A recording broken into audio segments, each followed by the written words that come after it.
અમે તો પાટણવાસી ચેનલ તમારું સ્વાગત છે। આજે અમે આ બપોરનો ઠંડો રોટલો પડ્યો તો કીધું લાવો એને વઘારીને કાઠિયાવાડી સ્ટાઇલમાં બનાવીને ખાઈએ, સરસ લાગે।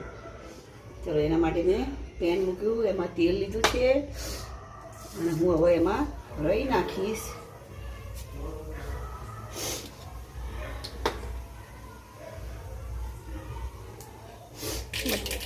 મારી રાઈ હવે ફૂટી ગઈ છે, એની અંદર હું હવે હિંગ નાખીશ અને પછી આ સૂકું લસણ સમારેલું છે એ નાખીશ। એની અંદર હું હવે લસણ મારું ફ્રાય થઈ ગયું છે, હવે હું મરચાં નાખીશ। થઈ ગયા છે, હું એની અંદર લીલું લસણ નાખીશ, અત્યારે લીલું લસણ સારું આવે એટલે। પછી એની અંદર હું ધાણા જીરું, હળદર અને આ લાલ મરચું નાખી થોડું મીઠું નાખીશ। પછી એની અંદર હું આ રોટલો એડ કરી દઈશ। એને હવે થોડી વાર હું થયો છે અને હું એની અંદર છાશ નાખી દઈશ।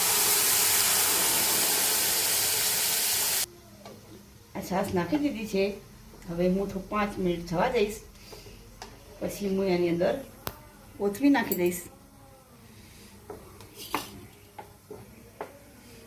થઈ જશે મારો કાઠિયાવાડી રોટલો તૈયાર। મારો રોટલો તૈયાર છે, હવે હું કોથમીરથી એને ગાર્નિશ કરી દઈશું। મારો કાઠિયાવાડી રોટલો તૈયાર થઈ ગયો। ચલો જમવા।